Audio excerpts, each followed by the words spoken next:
Datang di dunia MC. Teman-teman pernah dengar kata MC? MC kalau dalam bahasa Indonesia kita kenal sebagai pewara. Jadi MC dan pewara itu sama ya. Hari ini kita belajar sebagai pengantar ya, bagaimana teman-teman bisa dilatih menjadi pewara yang handal.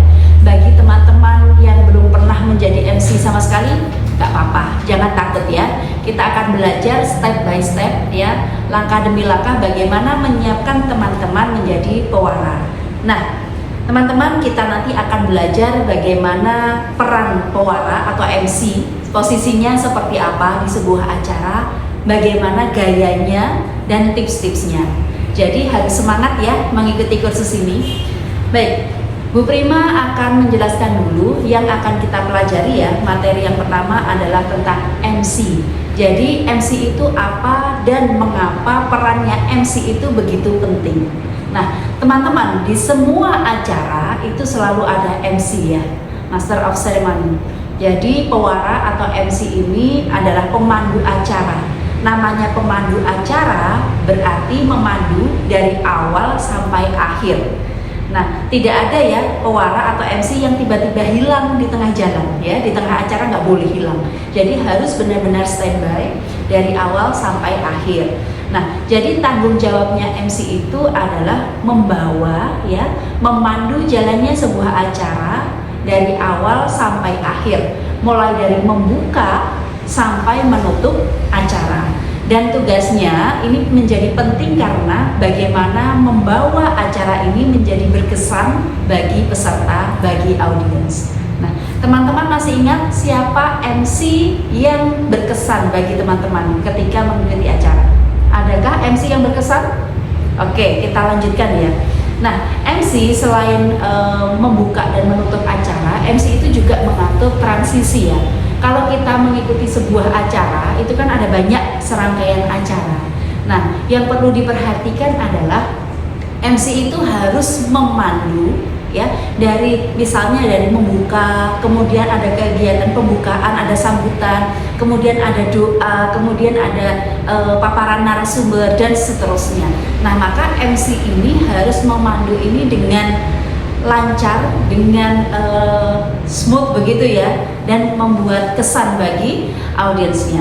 Oke. Dan yang terpenting adalah MC ini juga perlu memastikan semua pihak itu merasa senang, merasa terkesan, merasa dihargai begitu keberadaannya, baik narasumber, baik hostnya, baik audiensnya, baik apalagi ya panitia dan semuanya begitu ya. Jadi perannya banyak ya. Iya. Maka kita akan belajar menjadi MC yang super. Oke? Selanjutnya, nah teman-teman, dalam acara itu kita mengenal istilah MC atau pewara, kita juga mengenal adanya host begitu ya. Kemudian ada moderator dan ada presenter. Kita dudukkan dulu posisinya satu persatu. Kalau MC tadi, Bu Prima sudah menyampaikan bahwa MC itu memandu acara dari awal sampai akhir, begitu ya. Jadi tidak boleh hilang sampai acara benar-benar selesai. Nah, kalau host ini itu tuan rumah yang punya kegiatan, yang punya gawe, gitu ya. Itu hostnya. Kemudian ada moderator. Moderator itu memandu tetapi memimpin, biasanya memimpin untuk kegiatan intinya ya, misalnya dalam seminar berarti ada paparan narasumber. Maka moderator ini adalah yang memandu ketika narasumber menyampaikan materi. Tetapi MC sejak awal begitu membuka acara sampai akhir menutup acara. Beda ya posisinya. Moderator itu di tengah-tengah kegiatan inti ketika memandu paparan inti materi. Nah, kemudian presenter itu ya penyaji materi atau narasumber ya. Jadi kita sudah tahu posisi masing-masing. Oke, untuk MC sendiri teman-teman, pentingnya di sini ada beberapa gaya yang perlu teman-teman kuasai bergantung pada konteks kegiatannya. Ada MC dengan gaya yang formal. Maka untuk gaya formal misalnya untuk acara wisuda, terus acara kenegaraan, kemudian acara upacara militer ya. Untuk kegiatan-kegiatan yang formal, seminar begitu ya, itu tidak boleh santai ya teman-teman ya. Ini harus formal karena kita lihat jadi konteksnya berbasis kegiatannya, acaranya. Kemudian yang kedua semi formal. Semi formal itu untuk acara misalnya peluncuran launching produk tertentu, kemudian acara perusahaan begitu ya.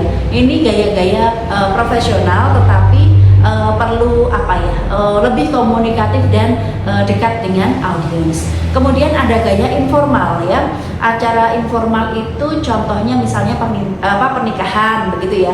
Kemudian ada acara reuni ya, kemudian acara-acara komunitas, ini semuanya informal. Maka gayanya itu bahasa yang digunakan itu bisa lebih santai, kemudian bisa lebih akrab begitu, dan bisa menyisipkan humor-humor sehingga acara tidak sangat kaku begitu ya, karena memang acaranya informal. Dan yang terakhir ini acara-acara yang non formal. Yang non formal ini acara-acara yang untuk kepentingan hiburan, kemudian festival, pertunjukan, penampilan seni itu ya, itu semuanya non formal. Nah ini MC-nya harus energik, semangat, terus bebas begitu ya. Nah dan perlu juga kreativitas begitu ya.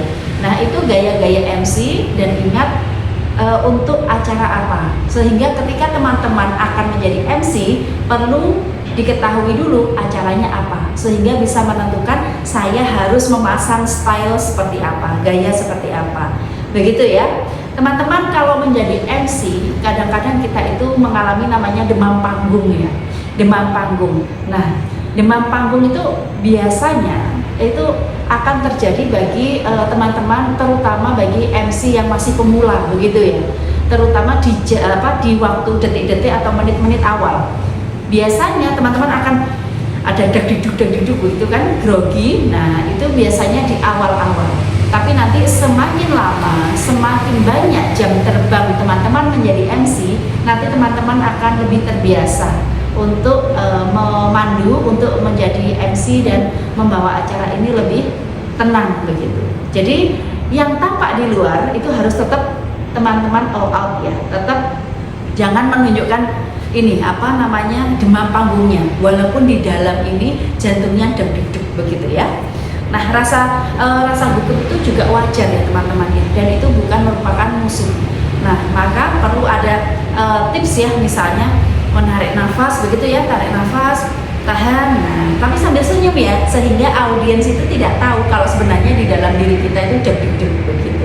Oke, nanti kita latih seperti itu.